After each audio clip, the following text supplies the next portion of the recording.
It has been no secret that it has been a very active start to July. Here's the first 10 days of July, and notice in Texas, we have had a major surplus of moisture with some significant and life-threatening flash flooding down here. And again, my thoughts and prayers are with everybody here in Texas. We've also had some flash flooding in the Mid-Atlantic as well, very significant from the Delmarva down here into North Carolina. And then as of recent, some very heavy torrential downpours that led to some flash flooding in the Midwest, like eastern Nebraska, Iowa, and just recently last night in northern Illinois, with some areas receiving more than 5 inches of rainfall.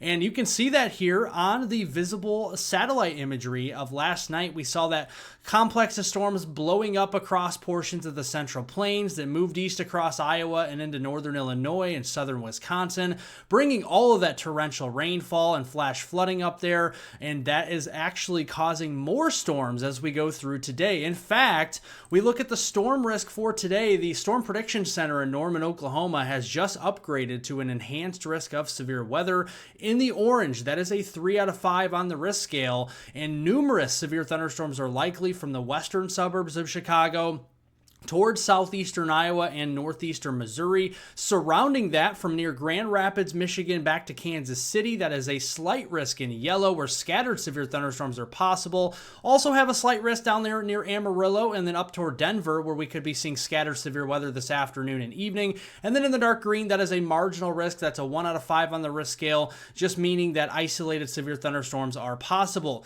The biggest risk that we have to face today will be tornadoes, and they have actually upped the ante on the probabilities of tornadoes. In the yellow, that's a 10% chance that you could see a tornado in the tri-state area of southeastern Iowa, extreme northeast Missouri into western Illinois, Galesburg, Davenport, down there toward Ottumwa, Iowa, and Kirksville, Missouri, and then stretching from Chicago, Rockford up there near the Highway 20 corridor, south and westbound there into the Iowa-Missouri state line. In the brown, that's a 5% chance, and in the green, including Milwaukee, Grand Rapids, toward Gary, Indiana, all the way back toward Kansas City and Omaha and Des Moines, those areas in green is a 2% chance of tornadoes. This is all within a 25-mile radius of any point in or around this area. Hail will also be a problem with storms initially too, as they develop into supercells.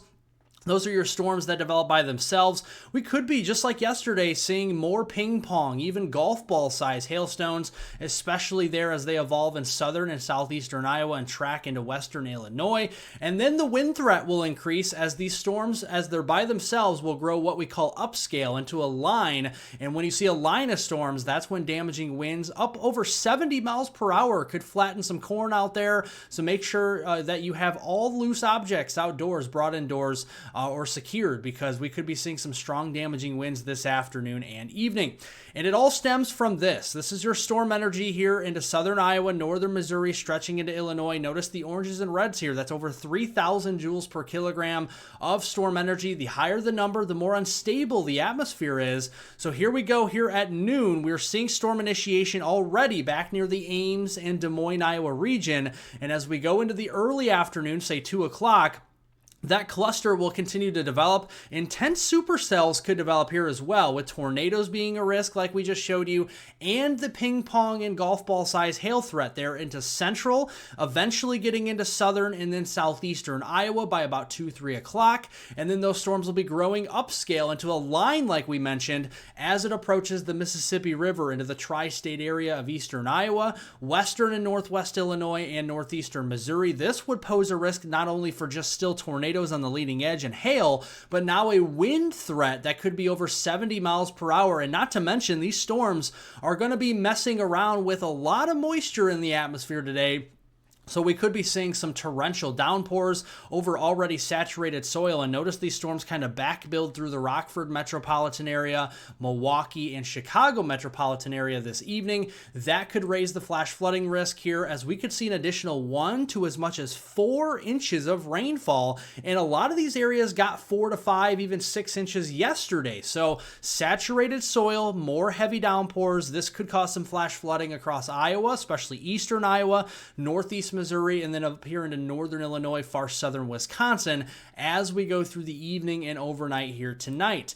Looking across the central southern plains, yes, there are chances for severe weather. Going to be a little bit further and far between out here for severe storms. Not everybody will see a storm, but there will be supercells developing late this afternoon after 3 o'clock, going into the dinner time frame, 6, 7 o'clock. Notice some of these could impact the Denver area, Amarillo over here toward Oklahoma City. Just be mindful that damaging winds, large hail, and an isolated tornado cannot be ruled out with these storms as we go into the evening hours, and then they'll cluster up, and then we'll talk more about a heavy rainfall threat going through the overnight there into Nebraska again, into Kansas, further to the south and west toward Amarillo, into the panhandle of Texas. Watching out for that. Again, some localized heavy downpours. If you get under a couple clusters here, one cluster could be up in northeastern Colorado into Nebraska, could produce an inch or two of rain. Another cluster down here into the Texas panhandle, an inch or two of rain near Amarillo and near Lubbock. Otherwise, it's kind of more isolated across Kansas, Oklahoma, and Colorado. Besides that, going into the weekend here on Saturday, tomorrow, July 12th, we have more scattered severe weather as a slight risk is in place across eastern Michigan,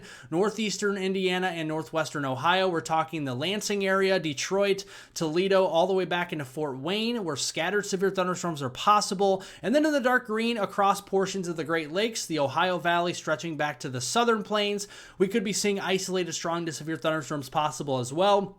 Big cities in the mix here: Green Bay, Milwaukee, and Chicago, Indianapolis, Louisville, stretching down to Paducah, getting into the St. Louis region here, just north of Little Rock, up here toward Fayetteville and Fort Smith, Arkansas, stretching back into Tulsa, Oklahoma City, into the Amarillo area, Lubbock, Midland, and then stretching back to Albuquerque and near Denver. So we got a lot of big cities, millions of people in the risk for severe weather tomorrow. That shifts just a little bit further east and south as we go into Sunday, July 13th, including more of Buffalo and Watertown, New York, down into the Pittsburgh region and Harrisburg, into Parkersburg there in West Virginia and Roanoke, and then stretching from the Ohio River Valley all the way back down into West Texas. We're keeping an eye on some isolated strong to severe storms on Sunday. So here's what the radar could look like. This is just a simulation, not exactly what it'll look like, but just giving you an idea of what to expect here Saturday morning, pretty quiet, and then afternoon we get the peak daytime heating. The instability starts to grow as we see the sunshine warming the earth. And that's what we're going to see is storm action really picking up in the afternoon and evening.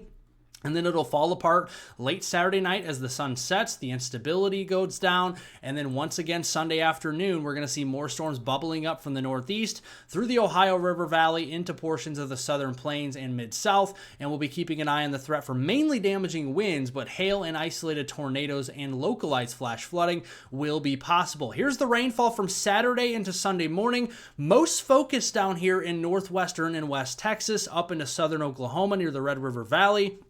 Oklahoma City, Wichita Falls, Abilene, there back toward Lubbock, could be seeing upwards to 2 inches of rainfall. And then as we go into Sunday through Monday morning, couple different areas, again, northwestern West Texas into southern Oklahoma there, again, another half inch to inch of rain, and then some more half inch to inch of rain up here into New York State, eastern and central Pennsylvania, Maryland, and into Virginia as we go through the end of the weekend.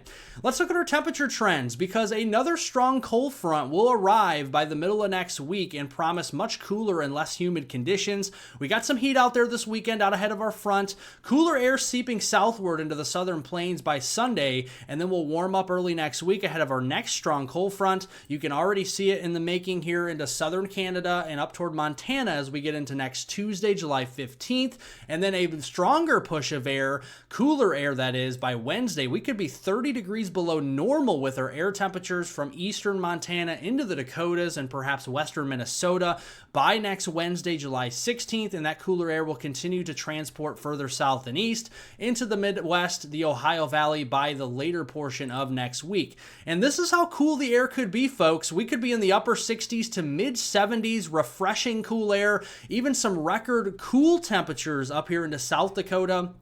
For afternoon highs on Wednesday, barely touching the 70-degree mark. But out ahead of that front, there's the summertime heat from the deep south all the way to the Ohio Valley. We could be seeing 90s and some triple digits out there. And looking at our overnight lows, crack open the windows if you can as we go into Thursday morning next week on the 17th. Upper 40s to mid 50s, refreshing northwest flow coming out of Canada into the northern United States. And even Thursday, places like Chicago into Des Moines and Milwaukee will be a lot cooler in the 70s and low 80s. Yes, it'll be very hot down here in East Texas, Louisiana, and Mississippi into the 100-degree mark, but it is getting a little bit cooler up towards, say, St. Louis at 88 versus the mid-90s. So the cooler air is coming by the middle and late portion of next week. As that process takes place, we're going to be seeing some stronger thunderstorms as our instability will grow out ahead of that cold front Tuesday, Wednesday, and Thursday, the middle of next week, and we're going to have northwest flow thunderstorm clusters coming off of that cold front and producing the threat for more scattered severe weather in the form of damaging winds, large hail, and a few tornadoes, and some locally heavy downpours as well. It's got to scour out the moisture somehow, and the only way the weather knows how is to produce heavy downpours, and that's what we see right through the end of next week. In fact, there will be a lot of areas in the Corn Belt here that actually see beneficial rains that into Kansas, for example, through Missouri, downstate Illinois, through Indiana, stretching over into Ohio and West Virginia and Kentucky. And then there will be some areas that miss out further south as the cold front takes a little bit slower to get down toward Arkansas, Tennessee. But notice a large chunk of the agricultural or corn belt is actually going to receive some heavier rainfall. Now, we still need to watch areas in northern Illinois, for example, and Iowa that see multiple rounds of storms this week. That could affect the threat for next week. So river flooding may start to rise as we go into later next week with all of this rainfall. Now let's talk about the tropics here. The Atlantic Basin, been no secret as well. It's been very inactive this year. We just got done with Chantel that produced very heavy rain for the Carolinas and Virginia all the way up into the mid-Atlantic coast. The Bermuda High is still into the North Atlantic Ocean, and it'll continue to sit there and spin clockwise over the next several days, a couple of weeks in fact. The flow underneath of that will be across the main development region into the Caribbean and then up through the Gulf. The thing is there's a lot of dust and dry air coming off the Saharan desert over there in Africa, and that dust and dry air is going to be moving across the MDR, the main development region, into the Lesser Antilles, the Greater Antilles through the Caribbean, and then eventually the Gulf, and that is suppressing a lot of the rising air to get those thunderstorm clusters going into the main development region, which then could turn into tropical depressions, tropical storms, and thus hurricanes. We're not really seeing that through the middle or even the third week of July, so that is suppressing development over in the Atlantic. Now, looking here at the Atlantic right now for the next 7 days, the National Hurricane Center is not expecting anything, and then looking at the East Pacific, also, it's been very active over here this season, taking a little bit of a respite for the next 7 days, the next week over here. So the tropics for now are pretty quiet. We'll keep you updated as we go further through the month of July. Hey, if you enjoyed this forecast, make sure to subscribe to my channel. We do daily weather breakdowns that are reliable and accurate right here on the channel for Southern Canada, the United States, and the tropics. We have you covered. Like the video, give it a thumbs up, share it with a friend, family member, and on social media. I definitely appreciate it. We're here all day, all night, 24/7 to answer any and all questions you may have. If you have a question, a comment, or concern, jot that down in the comment section down below. We are here for you 24/7. Thanks everybody for watching. Thank you for all your support, and I'll see you all in the next video.